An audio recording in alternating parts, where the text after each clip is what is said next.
से आप क्या समझते हैं, इसकी आलोचनात्मक मूल्यांकन करें। प्रश्न है, भारतीय संविधान द्वारा जो मौलिक अधिकार दिए गए हैं उसकी आलोचनात्मक मूल्यांकन करें। इसका मूल्यांकन करना है तो सबसे पहले मौलिक अधिकार का वर्णन करना है। तो मौलिक अधिकार के बारे में देना है कि वह अधिकार जो जनता की सर्वांगीण विकास के लिए जो अधिकार दिए गए हैं उससे मौलिक अधिकार करते हैं। तो जनता की सर्वांगीण विकास, वी आर पीपुल से भारत का संविधान शुरुआत होता है। तो यह संविधान में नागरिकों को अधिकार दिया गया है। एक तरफ अधिकार सरकार को दिया गया, सरकार के 3 अंग है उसको अधिकार दिया गया, और दूसरा अधिकार उसमें आता है कि निर्वाचन आयोग और जनता को भी अधिकार प्राप्त है यदि अधिकार को क्लासिफाइड करते हैं तो मौलिक अधिकार के विरुद्ध में भारत की संसद कोई विशेष व्यवस्था नहीं ला सकती है। अधिकार को खत्म कर देंगे, ये नहीं कर सकते। भारतीय संविधान भाग 3 में यह मौलिक अधिकार दिया है जो अनुच्छेद 12 से भाग 3 12 से 35 तक इसका वर्णन किया गया है। अनुच्छेद 12 कहता है कि मौलिक अधिकार संपूर्ण भारतीय राज्य क्षेत्र में लागू होता है, और 13 कहता है कि यदि रूढ़ि, अंधविश्वास, परंपरा से अगर मौलिक अधिकार का हनन होता है तो न्यायालय न्यायिक पुनरावलोकन का अधिकार का प्रयोग कर सकती है। यह बात कही गई है। अब यह अधिकार हमारा जो है इसको हम एक डायग्राम के चार्ट में लेके आए।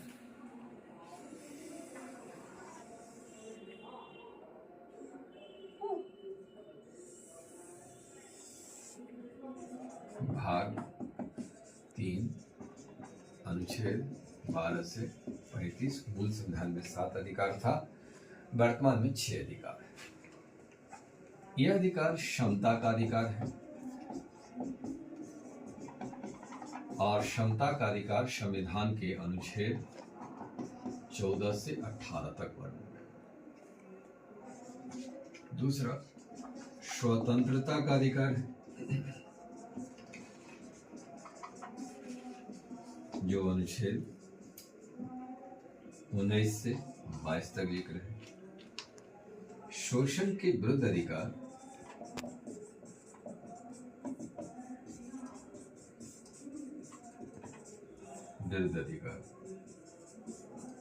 यह अधिकार अनुच्छेद 23 से 24 तक वर्णन किया गया है।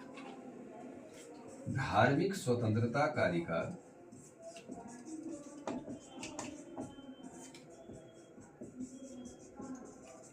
इसे अनुच्छेद 25 से 28 तक वर्णन किया गया है। सांस्कृतिक एवं शिक्षा का अधिकार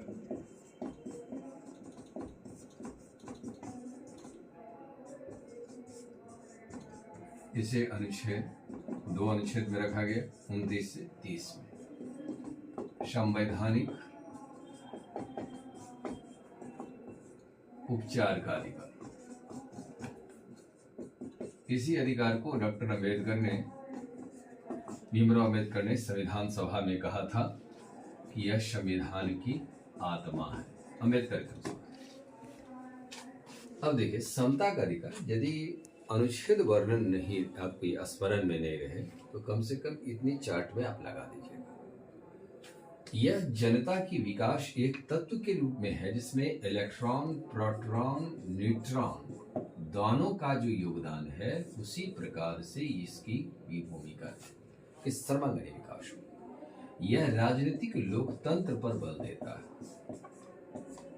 1215 में रणीमेड नमक स्थान पर इसे मैग्ना कार्टा के रूप में वहां के महारानी ने अधिकार दे दिया था।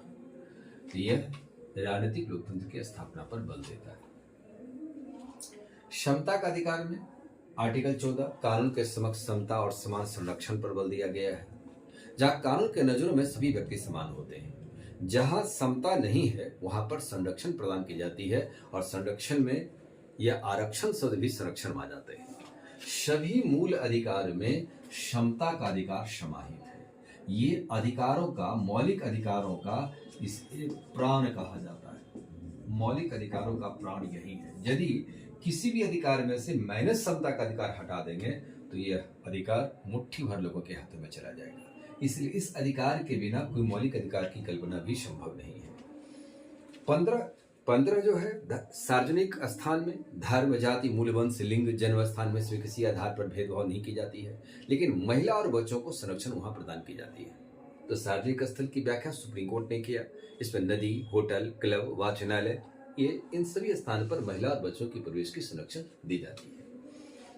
लोक नियोजन में आर्टिकल 16 लोक नियोजन में समान व्यवहार की जाती है, लेकिन यदि कोई पिछड़ा वर्ग है तो उसको आरक्षण दिया जाता है। अब उसमें पिछड़ापन का 3 आधार है भारतीय संविधान के अनुसार, सामाजिक, आर्थिक और शैक्षणिक। 3 पिछड़ा के आधार पर पिछड़ा वर्ग आयोग गठन किया गया था, जिस पर अभी मंडल कमीशन द्वारा जो गठन की गई रिपोर्ट के आधार पर आरक्षण दिए जा रहे हैं। दूसरे संदर्भ में आर्थिक पिछड़ापन के आधार पर जो सवर्णों को 10% आरक्षण मिल रहा है, वह रोहिणी आयोग द्वारा दी गई सुझाव के आधार पर मोदी सरकार ने इसको बनाया। तो 3 आधार से पिछड़ापन के आधार पर दिए जाते हैं। गांधी जी की विचारधारा जो आर्टिकल 17 था, जिसमें अस्पृश्यता, अनटचेबिलिटी की समाप्ति कर दी गई है। 18 के तहत यह कहा गया है कि ब्रिटिश सरकार द्वारा जो उपाधि दी जाती थी, वो उपाधि से हमारे भारतीय संस्कृति को प्रभावित कर रहा था, तो इन उपाधि को अब खत्म कर दिया गया है, क्योंकि राइट टू इक्वलिटी का सरासर उल्लंघन था। रक्षा और शिक्षा क्षेत्र में उपाधि देने की परंपरा को रखी गई। तो इसके बाद देसाई की सरकार जब सत्तारूढ़ हुई तो उन्होंने देखा कि पद्म भूषण, पद्मश्री जैसी उपाधि को उन्होंने खत्म कर दिया। लेकिन 14 जनवरी 1980 को इंदिरा गांधी सत्ता में लौटती है तो यह अधिकार उसे प्रदान कर दिया। तो समता का अधिकार का यहाँ पूरा परिपक्ष हुआ, कहा कि सरकार यदि बेहतर काम करती है और बेहतर लोग काम करवाते हैं तो ऐसी सरकार को दायित्व है कि काम करने वाले व्यक्ति को पुरस्कार दे सके। तभी विपक्षियों ने भारत रत्न, पद्म भूषण, पद्मश्री जैसी उपाधि दिए जा रहे हैं। उसके बाद 20 में कहता है कि इंस्ट्रक्शन है कि प्रचलित कानून को उल्लंघन करने पर एक बार ही दंडित की जाएगी, दोबारा दंडित नहीं की जाएगी।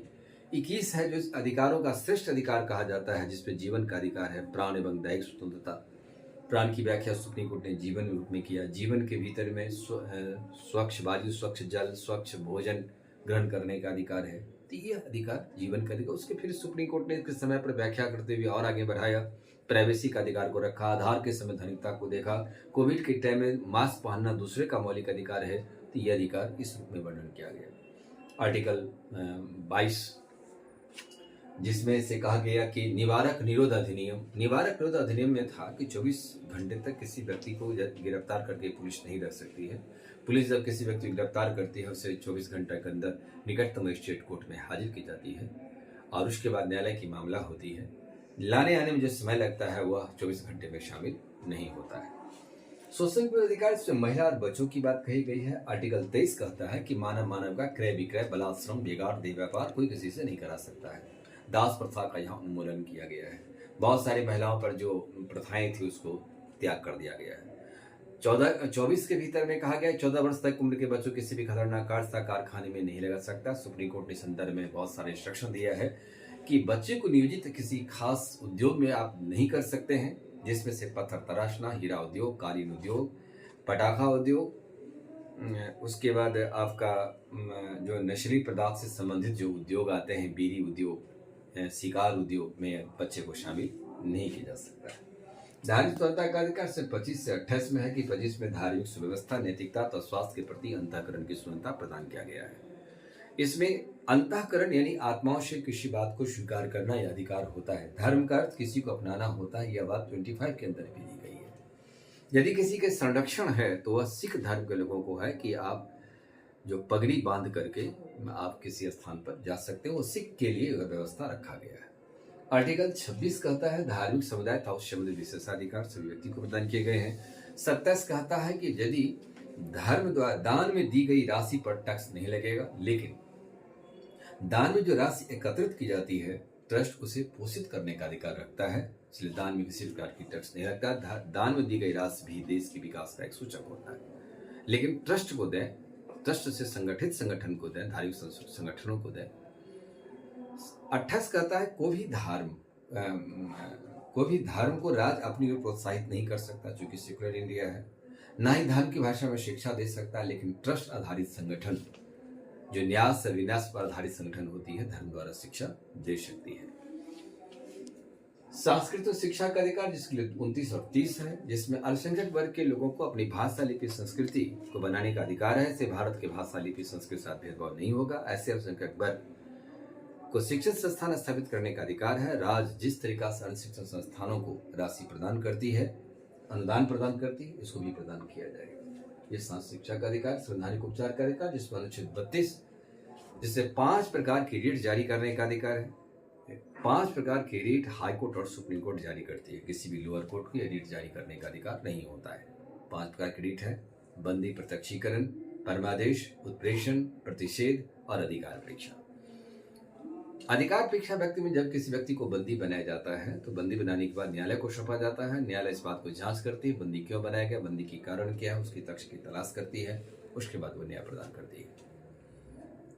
लेकिन उसे व्यक्ति को सशरीर अदालत में उपस्थित करना होता है। परमादेश रीट है जिसमें राष्ट्रपति या राज्यपाल को छोड़कर कार्यपालिका अधिकारी अपने कार्य से विमुख होते हैं तो ये रीट दायर हो सकता है। कार्य संवैधानिक तरीका से हो, न्यायपालिका यहाँ पर एक अभिभावक की भूमिका में कार्य करती है। इसके अंतर्गत फैक्ट्री एक्ट को भी लाया गया। इससे फैक्ट्री में काम करता मजदूर जख्मी हो जाते हैं और फैक्ट्री का ऑनर देने से इंकार करता है तो ऐसे स्थिति में रीट लागू की जाती है। निश्चित समय के भीतर में उसे एक निश्चित राशि की मुआवजा प्रदान करना होगा। प्रतिषेध रीट हाई कोर्ट यानी निम्न न्यायालय को जारी करती है। यदि निम्न न्यायालय अपने अधिकार क्षेत्र से बाहर जाती है तो ऐसे स्थिति में रीट दायर हो जाती है और हाई कोर्ट उस केस को मंगवा कर जजमेंट करती है।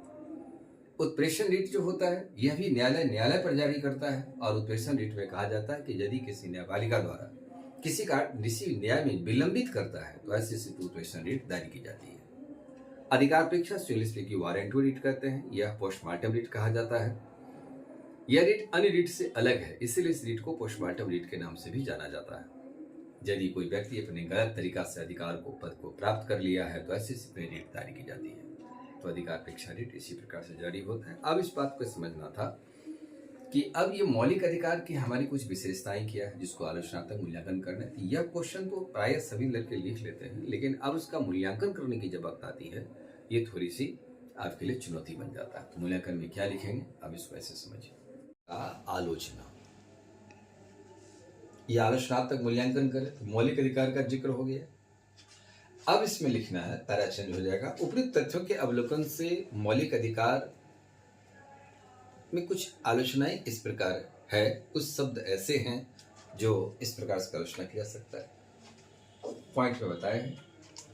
अस्पष्ट, मौलिक अधिकार के भीतर कुछ ऐसे शब्दों का समावेश है जो अभी तक सुप्रीम कोर्ट ने भी इसकी व्याख्या नहीं किया, जबकि संविधान का व्याख्याता है वो बहुत शब्दों को व्याख्या किया है, लेकिन शब्द को व्याख्या नहीं किया। ऐसे लोक व्यवस्था, इसका वर्णन नहीं है, इसका परिभाषा नहीं दी गई।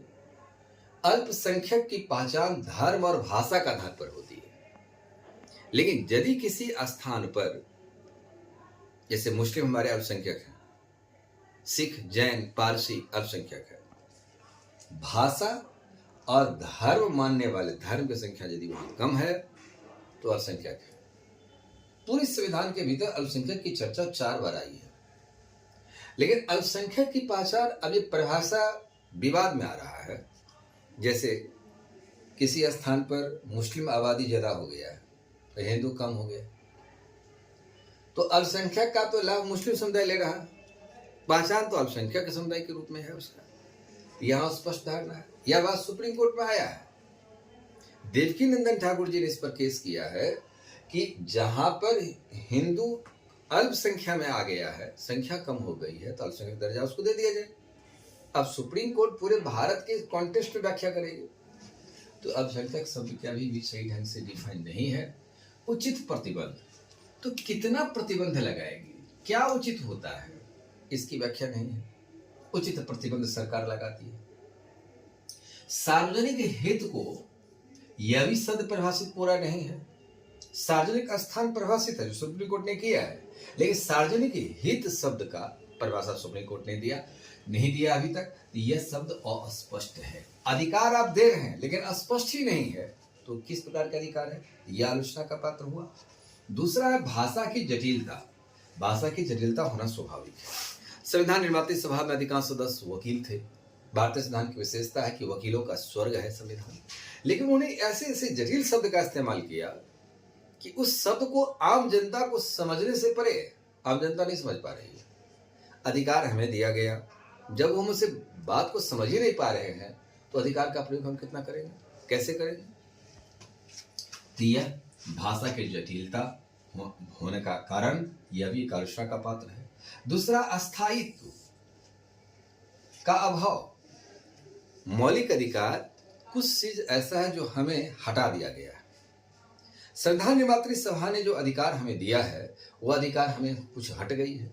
जैसे 44वां संविधान संशोधन विधेयक 1978 के द्वारा मोरारजी देसाई की सरकार ने संपत्ति का अधिकार और संपत्ति अर्जन का अधिकार, जो स्वतंत्रता के अधिकार के रूप में भारतीय संविधान के अनुच्छेद 7 आर्टिकल 6 के भीतर चर्चा है, संपत्ति का अधिकार अनुच्छेद 31 में चर्चा है। तो इस प्रकार आप देखिए कि एक्ट 31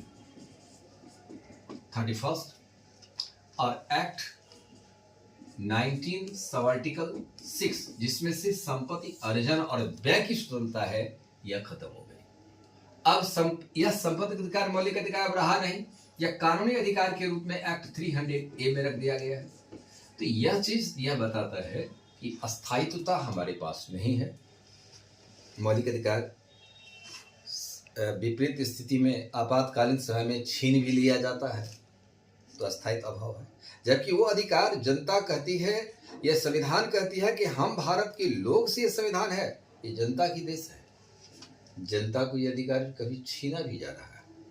आपातकालीन समय में जो भी व्यवस्थाएं हैं, सारी मौलिक अधिकार यानी 20 और 21 को छोड़ करके सारा मौलिक अधिकार छीन ली जाती है। तो 20 और 21 को छोड़कर आपातकालीन समय में आपका 20 और 21 को छोड़ दिया जाए तो शेष अधिकार आपातकालीन समय में समाप्त हो जाता है। तो स्थायित्व का कंप्लीटली अभाव है। सामाजिक और आर्थिक अधिकार का इसमें कहीं भी जिक्र पूरी मौलिक अधिकार के भीतर नहीं। जो 12 से 35 से मौलिक अधिकार जिक्र है, कहीं भी आपने सामाजिक और आर्थिक अधिकार का नहीं है। महात्मा गांधी कहना था कि सामाजिक व्यवस्था रहनी चाहिए, जातिवाद रहनी चाहिए। फिर डॉक्टर भीमराव अंबेडकर ने कहा कि नहीं, जातिवाद को उन्होंने विरोध किया। तो दोनों में ये कंट्राडिक्शन का था। तो सामाजिक और आर्थिक अधिकार होना चाहिए।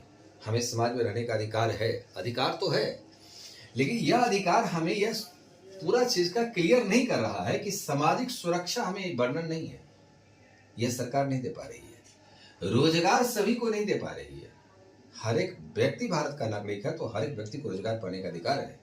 काम पाने का अधिकार है, सबको काम नहीं मिल रहा है। विश्राम का अधिकार, कितना देर विश्राम, कब कब विश्राम, किस रूप में विश्राम, किसको विश्राम, ये सुविधा का अभाव है। जबकि रूस और चीन जैसे दो देश हैं जहां मौलिक अधिकार के रूप में, फंडामेंटल राइट के रूप में सामाजिक सुरक्षा, रोजगार, काम पाने का अधिकार, विश्राम और सुविधा का अधिकार मौलिक अधिकार का हिस्सा है। भारतीय संविधान में यह चीज का समावेश नहीं है मौलिक अधिकार के भीतर में, यह त्रुटि है। व्यापक सीमाएं हैं। इसकी एक सीमा है जिस सीमा के भीतर में कहा जाता है कि MC छागला ने कहा कि मौलिक अधिकार की एक सीमा है और एक हाथ से मौलिक अधिकार दिए जाते हैं, दूसरे हाथ से मौलिक अधिकार छीन ले जाते हैं। यह बात BPSC मेंस में पूछा भी गया क्वेश्चन है, प्रीवियस क्वेश्चन है। MC छागला की इस बात की स्वीकृति अल्लादी कृष्ण स्वामी अय्यर ने भी किया कि हाँ, यह बात तो सही है कि मौलिक अधिकार एक हाथ से दे जाते हैं, एक हाथ से छीन ले जाते हैं। तो इस प्रकार एक सीमा है, इसी सीमा के भीतर मुझे मौलिक अधिकार का यूज करना है। लेकिन जिस सीमा के भीतर जहां अस्पष्ट है, जहां पर अस्थायित्व नहीं है, तो मौलिक अधिकार का विहंगम दृष्टिपात करने पर ये पाते हैं कि यह हमें खामियां दिखा रहा है। खर्चीली न्याय व्यवस्था, यदि हमें मौलिक अधिकार कोई शोषण करता है तो ठीक है, हम न्यायालय के शरण में जाते हैं, न्यायालय सक्रियता से निर्णय भी लेती है, 5 रिट भी जारी करती है, अपने पढ़ा है। लेकिन ये हर व्यक्ति को न्यायालय के शरण में जाकर वो न्याय प्राप्त करेगा, ये तो अमीर व्यक्ति प्राप्त कर रहा है जिसके पास में धन नहीं है, अर्थाभाव है, अर्थाभाव के कारण यहाँ पर तक नहीं पहुंच पाता है। तो अर्थ जिस देश को न्याय दिला देगा और आर्थिक अधिकार हमारे पास में नहीं है, तो फिर मौलिक अधिकार शून्य है, यहाँ मौलिक अधिकार को प्राप्ति नहीं होगी। निवारक निरोध अधिनियम जो एक्ट 22 में आपने पढ़ा है, इस 22 अधिकार में आप देखिए कि निवारक निरोध अधिनियम के रूप में पुलिस यदि किसी व्यक्ति को 24 घंटे के भीतर गिरफ्तार करती है तो किसी सामान्य व्यक्ति को भी गिरफ्तार कर लेती है। मनमानी तरीके से राज्य की शक्ति की वृद्धि कर रही है। और उसके बाद किसी निर्दोष व्यक्ति को गिरफ्तार करके जेल की सजा हो जाती है, तो बाद में राष्ट्रपति की क्षमादान तक वो मामला पहुंचता है, जहां राष्ट्रपति उसको रिहा कर देते हैं। लेकिन यदि कोई व्यक्ति जेल के अंदर चला जाता है, निर्दोष को यदि जेल हो जाता है, ईमानदार को यदि जेल हो जाता है, सुप्रीम कोर्ट ने कहा कि ईमानदार को जेल नहीं होना चाहिए, ये जीवन का अधिकार का हिस्सा है। तो इस प्रकार से व्यक्तिगत स्वतंत्रता छीनी जाती है, राज्य की स्वतंत्रता पर बल दिया जाता है। तो यह जो व्यवस्था है वह निवारक निरोध अधिनियम के रूप में हम ये देखते हैं कि यह अधिकार हमारे पास नहीं है, कि राज्य को शक्तिशाली बना रहा है, व्यक्तिगत अधिकार को कमजोर कर रहा है। यह आलोचना की बात है, और यह आलोचना ज्यादा नहीं होगी, लेकिन जो आलोचना का बात है ये कर्क भाषा में इस चीज को ऐसे व्यक्त कर लीजिएगा। इसमें अब दिखाना है कि जब आलोचनात्मक मूल्यांकन देता है तो उसकी पॉजिटिव बात को वर्णन होता है, तब फिर उसको निगेटिव की जाती है, फिर उसकी मूल्यांकन की जाती है, तब ये पूरा क्वेश्चन आएगा। और ध्यान रखें, आलोचनात्मक मूल्यांकन यदि किसी प्रश्न में पूछा जा रहा है तो ज्यादा अंकदायी प्रश्न है, उस प्रश्न को खदेड़ के लिखना। यहाँ कोई प्रॉब्लम है, आप लोग बता सकते हैं कुछ आगे देखिए। इसकी महत्व के रूप में चलते हैं। इसकी महत्व क्या है, का महत्व क्या, क्यों है मौलिक अधिकार। अब आलोचनात्मक व्याख्या होने के बाद इसकी महत्व भी दर्शाना है कि राजनीतिक लोकतंत्र की स्थापना पर मूलतः मौलिक अधिकार बल देता है। इसलिए हमें यह अधिकार प्राप्त करना भी चाहिए, और जो प्राप्त नहीं कर, सजगता नहीं है, उसको आपको सजगता भी कराना है, जागरूकता भी लाना है। यह क्यों है, भौतिक एवं नैतिक सुरक्षा के लिए यह आवश्यक है। भौतिक और नैतिक मॉरलिटी सुरक्षा के लिए भी आवश्यक है। यदि हमारे देश के भीतर स्पष्ट रूप से मौलिक अधिकार नहीं रहे तो यह जो हमारी भौतिक और नैतिक सुरक्षा है इसका कोई आधार नहीं रहेगा। मोरल हर जगह गिरता हुआ दिखाई पड़ेगा, एक स्वाभिमानी व्यवस्था कायम नहीं हो पाएगी। उसके बाद दूसरा आता है कि विधि का शासन, लॉ एंड ऑर्डर मेंटेन होता है। लॉ एंड ऑर्डर यदि मेंटेन नहीं होगा तो अराजकता की स्थिति राज्य में आ जाएगी। इसलिए उचित ही अधिकार आपको प्राप्त करना है और दूसरे के अधिकार में हस्तक्षेप नहीं करना है। इसलिए लॉ एंड ऑर्डर इस बात को हमेशा लाने का कार्य करती है, बल देती है, दिशा निर्देशित करती है। व्यक्तिगत सम्मान की प्राप्ति होती है, सम्मान की प्राप्ति। प्रश्न आपका व्यक्तिगत सम्मान अपने आप में मिलेगा कि मैंने इस अधिकार का प्रयोग कर लिया, देश में नागरिक होने के कारण मुझे यह अधिकार मिला, इसके प्रति आपकी संतोष जाहिर होता है। इससे एक राष्ट्रवाद के निर्माण पर भी बल मिलता है। सरकार की शासन प्रणाली पर नियंत्रण, यदि सरकार निरंकुश हो जाती है तो मौलिक अधिकार के द्वारा ही सरकार का हम विरोध करते हैं, सरकार की आलोचना करने का हमें अधिकार है, ताकि सरकार का ध्यानाकर्षण हो सके। यदि कोई सरकार कोई कानून बनाती है, उस कानून से यदि हमें लाभ नहीं मिल रहा है तो हम उस कानून का विरोध कर सकते हैं। जब विरोध करने के लिए दिल्ली में जंतर मंतर की व्यवस्था है, वहां पर जाइए, आप विरोध करेंगे, सरकार ध्यानाकर्षण करेगी, क्या मांग है, कहाँ कमी है, रह गई है। इसी प्रकार राज्य सरकार भी अपना स्थान को आवंटित किया है, उस स्थान पर आप केंद्रित हो जाइए जहां से मैसेज हमारे पास तक पहुंच सकता है। राजनीतिक और प्रशासनिक प्रणाली में भाग लेने का अवसर मिलता है। मुझे राजनीतिक कार्यक्रम में भाग लेने का अवसर मिलता है, प्रशासनिक कोई कार्यक्रम होते हैं उससे भाग लेने का अवसर मिलता है। ये हमें मौलिक अधिकार है कि हमारे देश के भीतर राजनीतिक और प्रशासनिक स्तर पर क्या काम किए जा रहे हैं, ये हमें जानने का अधिकार है। इसलिए हमें सूचना का अधिकार मुझे मिला, और सूचना का अधिकार आर्टिकल 19(1) के तहत मिला है, ताकि हम किसी भी विषय वस्तु की सूचना को प्राप्त कर सकते हैं, बशर्ते कि गोपनीय शाखा को छोड़कर। धर्मनिरपेक्ष छवि को बल मिलता है। धार्मिक अधिकार हमें है, लेकिन मेरा जो अधिकार धार्मिक अधिकार है, किसी धर्म का विद्वेष की भावना ना फैलाना, एक सम्यता की भावना स्थापित करते हुए ऐसी छवि भारत को निकले, बने, जिससे भारत को प्रतिष्ठा आंच न पड़ सके। इसलिए ऐसी छवि की भारत का निर्माण होता है। ये अधिकार की प्राप्ति करने से धार्मिक स्वतंत्रता का अधिकार यदि किसी व्यक्ति को नहीं मिलेगा तो निश्चित है कि असामाजिक प्रवृत्तियां धर्म के नाम पर टकराएगी, दंगा होगा। ये दंगा करने का अधिकार हम लोगों को नहीं है। ये अधिकार सबको प्राप्त है, तो दंगा करने का विशेष अधिकार मुझे क्यों मिलेगा। इसलिए देश में रह करके ऐसी छवि को उभारिए जिस छवि को लेकर के देश में सुकून का अवसर मिल सके। व्यक्तिगत स्वतंत्रता की रक्षा होती है, आप हम सब की स्वतंत्रता मिलेगा। यदि किसी दूसरे के अधिकार को दफन कर लेंगे तो हमारे भी अधिकार को छीना जा सकता है। तो इसलिए न्यायालय का मामला बन जाता है। व्यक्तिगत स्वतंत्रता की रक्षा होती है, अल्पसंख्यक तथा कमजोर वर्ग के हितों की रक्षा होती है। और यदि यह चीज नहीं रहेगा तो अल्पसंख्यक व्यक्ति को अधिकार की प्राप्ति नहीं होगी, ये राजनीतिक संरक्षण भी उसे मिल जाता है। तो इस प्रकार से यह लोकतंत्र का महत्व है। फिर उसको निष्कर्ष दीजिए। उपयुक्त तथ्यों के विवेचन से यह ज्ञात होता है कि मौलिक अधिकार अपने नैतिक मूल्यों पर आधारित है, समता रूपी व्यवस्था को आधार बनाती है। नैतिक मूल्य के साथ साथ ये व्यक्तिगत हितों की रक्षार्थ बल देती है। कुछ यदि अस्पष्ट शब्द है तो सुप्रीम कोर्ट इसकी व्याख्या में जुटी है, ताकि मौलिक अधिकार की विशालता जो प्रांगण के रूप में है, जो विश्व की सबसे बेहतरीन मौलिक अधिकार भारत में है, मानवाधिकार का जो घोषणा जारी की गई थी 10 दिसंबर 1948 को, उस समय हमारा भारत का संविधान भी बन रहा था। तो भारत के संविधान में मौलिक अधिकार के भीतर में कुछ ऐसे मानवाधिकार का भी उसमें समावेश किया गया।